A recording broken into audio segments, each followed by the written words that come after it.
It's very close to Yontiv. Last few hours of Tafshin Ayin Tes, meaning we're coming to the end of a decade. We're coming to the end of the 5770s, and we're entering into 5780.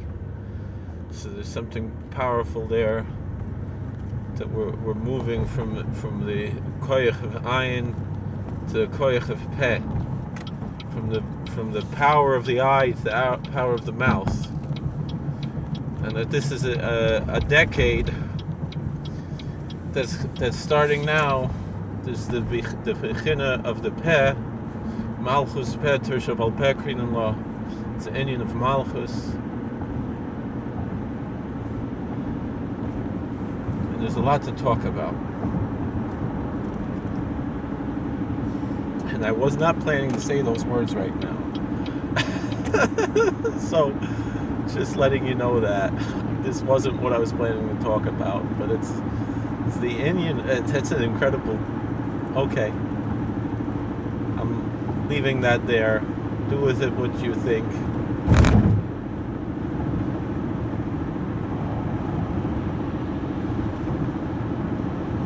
But I wanted to share with you really something that I heard.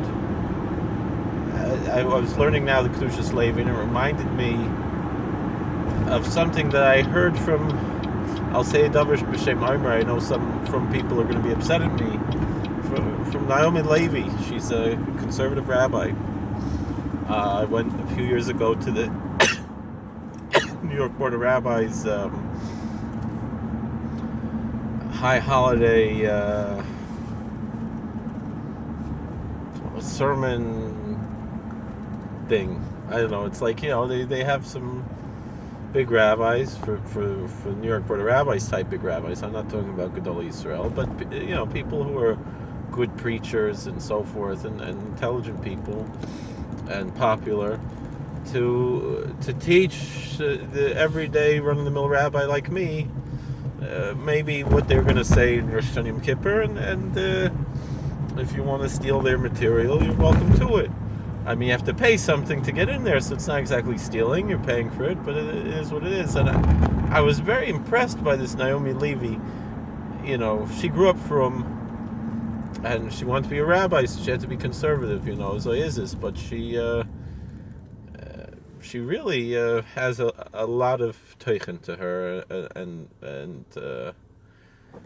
it's a lot of these lady rabbis. They're just lady rabbis. Like, she happens to be she's a rabbi who just happens to be a woman. It's really more when it comes. And she's totally feminine. She's not, and the thing she's talking about is as a mother and as a woman. But she's taka. She has something to her. Naomi Levi. She's not stam. The way a lot of these people are, whether they're men or women. It's is what it is. But just bring that out, and this the vort that she brings out is a very feminine vort, and something that she experienced, that she could experience. But it's neither here nor there. But it's incredible how she brings this out. And the Kedushas Levi brings out this idea. We say in our liturgy, and I'm trying to think, because I have to speak tonight. I don't have to, but I was asked to speak tonight in a place I shouldn't step foot in. But I trying to be mild in the tzotzes, even the imke klipas. Really, I'm not going to translate that because I don't want to insult anybody. But it's a non-kosher restaurant, owned also by a Jewish woman who grew up from and is not from now, and she has this restaurant, and I walk past it on my way back and forth to shul, and tonight she's having a Rosh Hashanah dinner, and sometimes she'd have it during the daytime, and I would blow shofar there. So the Yidden there, and the maybe they're not even going to any temple where they should hear shofar. And so this is what it is. So tonight she's having tonight, so no shofar tonight. But she asked she should still come say a few words. And I was very taken aback. What should I say? I'm not going to say the same thing every year. I mean, when I blow shofar, I'd also say something. So I have to say something. It's been a few years already I'm doing this. A good 6-7 years I'm stopping there, and if it's during the daytime, blow shofar. If at night, maybe I'll make kiddush, or whatever it is. I have to remember the yont of kiddush. But that's another story. About memorizing the yont of kiddush. Have to tell that story a different time. I've told it before, but it's not for now. But Naomi Levi shared something really incredible. I mean, we say in our liturgy on Rosh Hashanah, Hayoim Haras Olam. She said Harat Olam. And Haras sounds bad too. So Harath. But we translate that today is the birthday of the world, right? Hayom Haras Olam. Harath Olam. Hayom Haras Olam. It's not with the Samch, with the Saf. And she said, when we sing this, it's so happy. Today's the birthday of the world. Where do we see these words, Haras Olam? Harat Olam, Harath Olam? Where in Scripture, in Chazal, in Scripture it comes up. It's in Tanakh, in the Navi Yirmiyahu. In Jeremiah, chapter 20, verse 17. I looked it up. Yirmiyahu Navi, after he says, he has one verse that's kind of happy sounding. Then he gets really depressing and dark. I mean, it's Jeremiah. He's really lamenting his own personal plight of having to have been born and lived in such a time in Jewish history that he should see the destruction of Yerushalayim, he should see the destruction of Jerusalem, the destruction of the temple by the Babylonians, to live through such a horrible experience. And not only that, but see what kind of horrors that the people went through during that time, as was predicted in Leviticus and Deuteronomy and the Tochacha. We discussed this before. To have to actually see that, it made him so depressed and dark that he just wishes he was never born. And he goes for a few verses talking about how he wishes he was never born. And like It's a Wonderful Life, And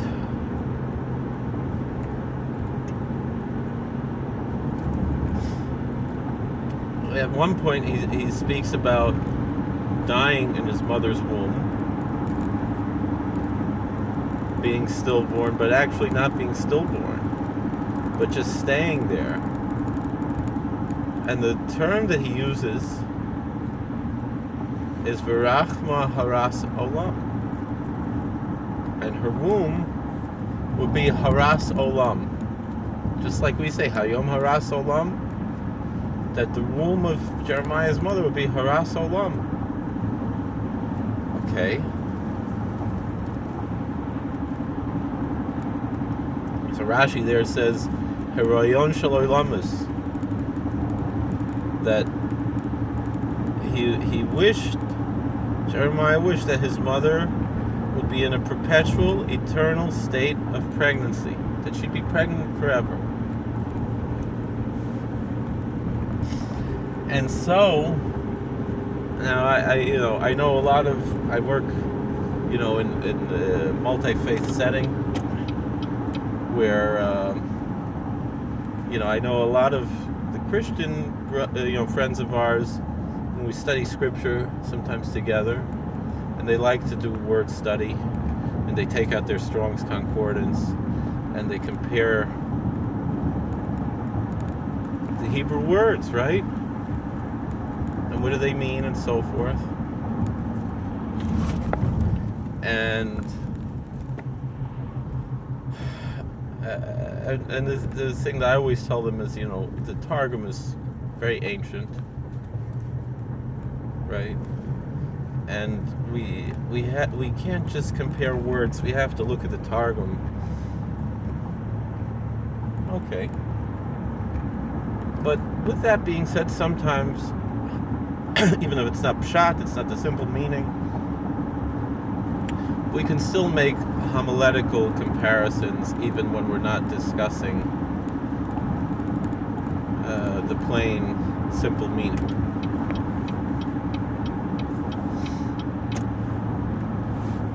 So Hayom Haras Olam and V'rachma Haras Olam. So obviously, the simple meaning of these two times that these two words are used together, these phrases Haras Olam, this two-word phrase Haras Olam, in the simple meaning have no connection. But in the homiletical meaning, it begs to say, what does it mean, Hayom Haras Olam? Not only today is the birthday of the world, but today is pregnant forever. What does that mean? Today is pregnant forever.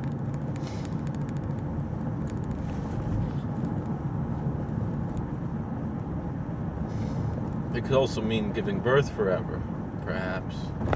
But the really more simple translation would be today is pregnant forever. This day of Rosh Hashanah is so filled with potential. We make our New Year's resolutions, and we get them started a little before then. That's why we have Elul, right? It's Elul, and we're like, let's practice a little bit for the next year, right? Let's start on a new leaf now. We're going to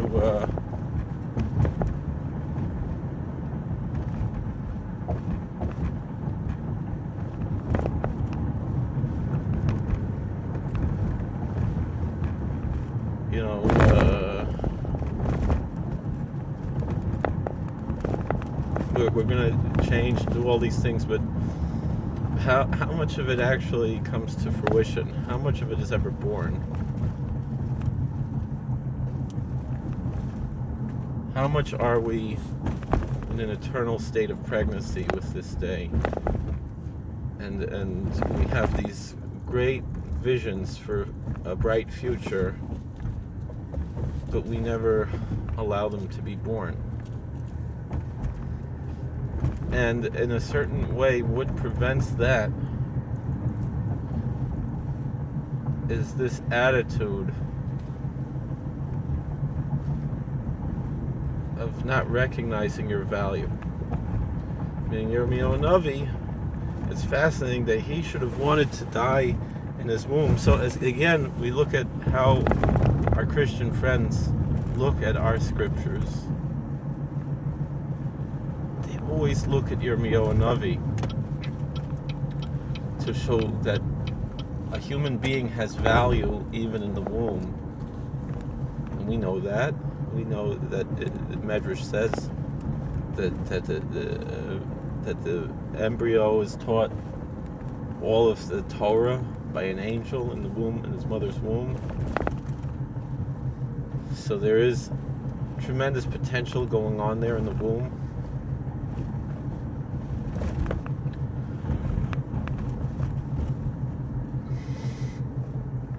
And again, that's that idea, because we say that the angel then, hits on the under the nose, the phildrum, I think they call that little indentation, and and there's stories of people who were born and they knew all the Torah already, and they didn't forget. But what's the point of learning all that if we're going to forget? And the idea is, well, we're bringing that potential into the actual, that which was there while we were in the womb, and God was already calling us from the womb.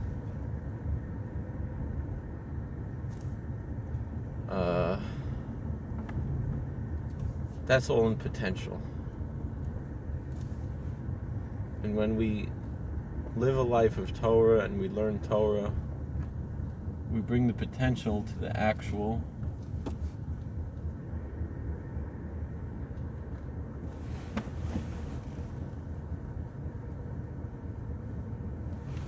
So Hayom Haras Olam.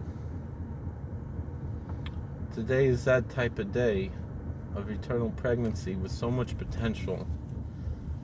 And we have to make the decision, which Haras Olam is it? Is it an eternally pregnant day, or is it the birthday of the world day?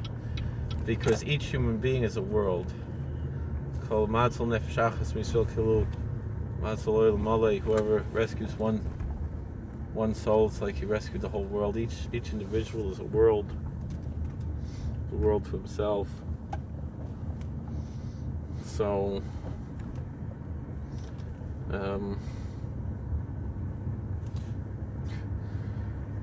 are we gonna? Is this gonna be a day that's eternally pregnant, or is this gonna be a day that's the birthday of the world? That's the decision we have to make. Are we gonna take that pregnancy into actuality? Let's make the most of it. How do we do it? HaMelech. It's the coronation day. We're crowning the king. That's what it's all about. It's not about anything other. It's not about regretting our past and this and that. It's about, this day is about God is king.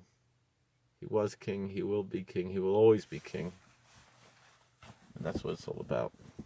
All right. Thank you for watching. God bless. Please like, share, and subscribe. Comment. And let us know. Bottles of seltzer here. A bottle of soda.